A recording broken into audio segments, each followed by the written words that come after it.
Hello my dears, and welcome back to an introspective session with me where we're just going to see what comes up. And as I was shuffling, we already had a card come out, and it is a message of warning. So we're going to see what this message of warning is and trust that you are able to discern which of the messages are for you, as this is a general reading. We got justice in reverse. Something was unfair. Something led to the scale being out of balance. What was it? What was going on? Can we have an explanation, please? What was going on? What was out of balance, please? The Tower in reverse. Oh my God. Something major. What is this? Two major arcana cards coming out in reverse, showing me that there was an upheaval, there was a destruction, there was a breaking apart of something in your life, maybe of a version of you, maybe of life as you knew it, of the material. The Nine of Swords in reverse. So much anxiety, my dear. If this is a message of warning, this could be something that is coming up, right? And you're trying to be, or your guides are trying to kind of reach you to let you know, hey, this is something that you need to know and be careful about, so it doesn't get to this point. But it can also be a matter of kind of talking about the warning that comes through getting lost in the cycle, of feeling stuck in injustice, or feeling stuck in like losing what you had, like this Tower moment. We have with the Nine of Swords here, you know, this is the card of anxiety, of like being up at night, and it like keeps you like going. We're gonna keep looking into this, but I'm sensing like major energies, like what I'm seeing in my mind's eye is kind of this like blinking red light, you know, like an alarm light, like wee wee wee.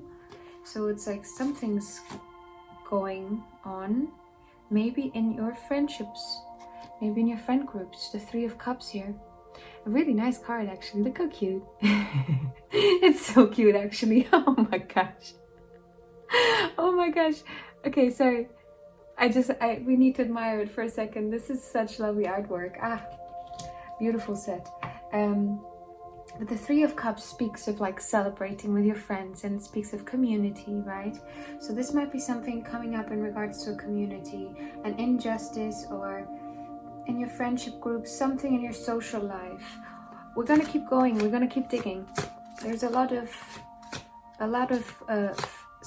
sirens going off that it's hard to see what we're trying to hear out the proper messages. Does that make sense? We have the Ten of Cups here and the Six of Cups in reverse. Definitely something in your social life, I think. Something in your social life that might be coming up. Or this is something that you've already gone through. Take it as it resonates to you and in your situation. But the Ten of Cups is a matter of familial bliss, emotional bliss in regards to community, really, you know. With it coming out with the Six of Cups in reverse, this is something from the past coming up that wasn't fully either positive, right? It wasn't like an experience that you that you struggle with, or that there's a lot of emotion with, or this is something that just like is keeping you stuck, or is keeping you, I don't know. It feels really murky. As I'm trying to tap into this, my mind is struggling to focus. Okay, but I do think this could be in regards to a relationship as well, because the Ten of Cups does speak of familial bliss. So this could be a partner, an ex-partner of yours. What was unjust? I want to know what was unjust. We just had the Tower come out in reverse. So it's kind of, okay, so it's kind of what I'm seeing is the way the dominoes fell, the way things played out in this situation, whatever it is, it did not feel fair. And it was a kind of a blow up, but maybe more of an internal and more of a quiet thing happening. Okay, but we're gonna see. What was this injustice about? My gosh, it's really murky. I'm feeling it's like all the cards coming up in reverse. Yeah, there's a lot of blockages going on. There's maybe a lot of directions this could be going. You know, we're trying to you know, we're in a stream, and I'm trying to tap into currents in a stream, and Sometimes they are bigger, and sometimes they're small, and sometimes they're vaguer, sometimes they're more precise. And today it just feels a little more wonky. The Five of Swords has come out, and the Page of Swords, both in reverse. The Five of Swords is pain. It's pain. It's a lose-lose situation.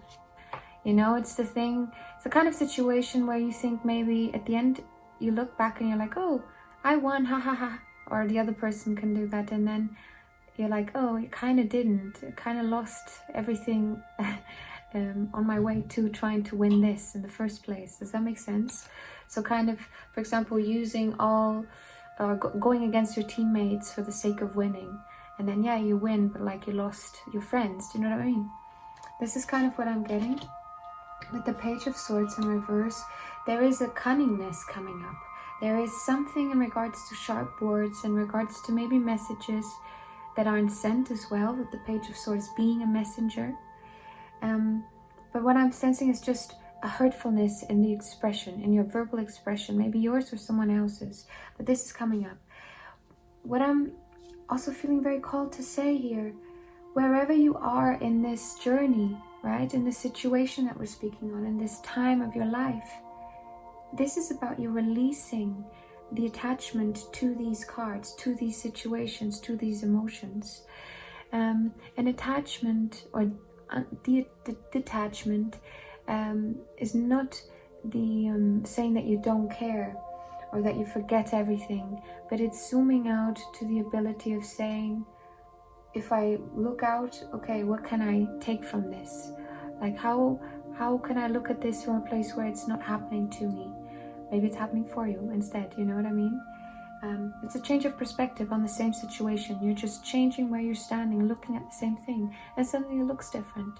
It allows you to think differently as well, which with the Page here of Swords, this is an important thing to be doing, to be conscious of your thoughts and see where you are maybe needing to think differently about things, or maybe where you're being deceived to think differently about things, right?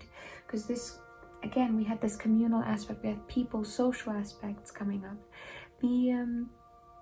Be conscious and analytical of your interactions in regards to the intentions that people have in the way that they communicate to you as well, if that makes sense. So is someone being nice? Why are they being nice? Is the niceness coming from a place of maybe social compliance? That's so specific that just came up, but social compliance and kind of, you know, following the status quo or making sure there is a status quo by everyone, for example, being really nice. So that is the status quo. When the reality, the layer beneath, there is maybe a disconnect or a disregard of people, if that makes sense. Be cautious though, be cautious. What specifically can we say to the collective that they can do to be more cautious? What to say? Oh, the High Priestess. Connect to your intuition. You're at the right place for it, my dear. That is kind of what I hopefully am encouraging you to do here. With my work, I really want to help people trust themselves and be able to do this kind of stuff for themselves. I'm here to help you maybe have a look at it, right? Help you with the perspective on it. The High Priestess is your connection to all that is. I'm going to show you the card again. I'm feeling very called. Look at this. The black cat. Oh, it's not a cat, it's a dog here. Beautiful. Well, the dog, it makes sense. A wolf, I guess. It's the reference to the moon. On the Major Arcana, in the Major Arcana on the moon card, you have two wolves, and it's about which wolf you want to feed. It's the perspective you want to pour into, the version of you want to see grow, you know. So maybe that is the guidance I'm really sensing here. This is about you understanding and figuring out for yourself what is the version you want to be or you want to grow into, and then making the conditions for that to happen. Making the conditions, being conscious of what's happening, trying to see through the fog maybe that's going on, or through the distraction, through the anxiety, through the injustice, in an effort to grow. And whatever you have, whatever this past energy is, because I do feel it's from the past. Maybe it's also current things that are being impacted from the past. But continue to just stick to your conscience. Wow, stick to your conscience. That's not even what I was gonna say, but I guess that's what needed to be said. And look at that, trusting the way things plan out, right? The way things happen, not plan, but pan out. You cannot plan very much in life. You can try, and I think it's helpful in it to do that and to find where you can find your planning in life. But at the end of the day, you can only watch it pan out, really. And with that, we have the Chariot come out. The Chariot, the reminder, and this is, I see this, yeah, the reminder of the path moving ahead, right? The path you are taking. The Chariot is the wagon. It is the balancing act between two wheels or two horses, whatever you want to pull, in an effort to get somewhere. Finding a balance within, right? If you find injustice in the world, find the balance within. If you find, life is pulling you in separate places, try to cultivate a balance within. This, I don't think it's a matter of like black and white where you have to like fully be like, okay, I have to live my life a certain way. I think it's a matter of finding what works for you, finding a way to continuously get back on the horse, whatever that means in your life. Get back on the horse, get back on the chariot so you can continue on your path, going to where you want to go, my dude. You be in charge. Take charge of it.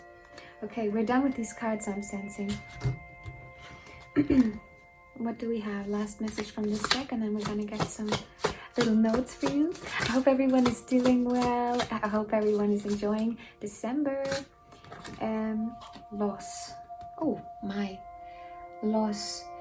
I'm gonna actually put this in the comments, I guess, because there was a reading on loss that feels could be relevant. I don't feel like I want to get into it. Maybe this is just a matter of confirming something for someone out there listening to this. But I am gonna put that reading down in the comments, and if you feel called to, maybe there is a message there for you. Guide. Maybe there is a message. Maybe sometimes you need a bit of help to trust the inner guide by, chatting to someone or doing this kind of work, with yourself, watching a video, just, seeing like, okay, this person, let me just listen what they've got to say, and maybe there's something there that I can use, for myself, and I can apply it to my life, and then, we can all help each other. Isn't that lovely? It is. Why am I gonna cry? It is lovely, and I think it's the fucking point, man, of being here. To just make this a better place and like just spread love. Why am I getting emotional? Because look what came out. This is a message of love to transmute pain, loss, anything into a message of love, into finding love, into the connection, and to maybe also stepping into a role of being a guide, whether for yourself, which you should, you don't have to do anything, my dear, but it would help, but also being a guide for other people, right? Being able to do that, being an example, living life as an example. You don't have to actively go out to do anything. You just have to be you, and that is you, your message to the world. The Buddha was once, not the Buddha, Gandhi. Was it Gandhi? I think so. He was once asked, as he was on a train, he was about to like leave on a train by a journalist out the window or something, what his message to the world is. And he just wrote on a piece of paper, my message to the world is my life. And then the train went off, And I think, I've always seen that of course, what else would we be doing with our lives? But make them count, you know what I mean? Okay, my dear, we're gonna finish this reading for today with some messages from my little glass thing, not very little. Let's see. Oh my lordies. 1, 2, 3. Alright, we have be open to the possibility you are wrong. Yeah, be open to the possibility that maybe you are also not seeing things super clearly, that maybe there is a necessity for you to find some sort of guidance. Because the card, the message, I did put it on the guidance card here without very consciously being doing that. So maybe there's a need for you to get some sort of an external help to find a bit more clarity with yourself. It's time to harvest the fruits of your labor. Lovely. The fruits of this hardship, you know, of getting over this hardship, of coming out of a phase, I think, of a lot of anxiety, a lot of ups and downs, a lot of major things in your life. We had so many major arcanas in this reading. And I don't know what's going on, but I'm sending you the biggest hug, my dear. A virtual hug, spiritual hug, however you want to call it. I learned from the past, implement it now, and start building a brighter future. How wonderfully inclusive. And look at the threes. I love threes. If you like threes, do you know what you should watch? Dark. I'm going to continue to just annoy everyone with this until I get more people hooked on the show. It's the greatest thing ever. Okay. Anyway, go deeper than the surface level. What a beautiful way to end this message. As a reminder to continue to go digging. Go digging in the trenches of yourself and see what you find. It might just be, you know, love. And it might just be really cliche, but you know, isn't that a beautiful place to be? I think so. All right, my dear, I hope you enjoyed this reading. Thank you so much if you made it up to here. If you're interested in personal readings, the link for that is always in the description. And I'm so happy to be here and do this for you. Thank you, guys. I'll see you very, very soon. Bye-bye.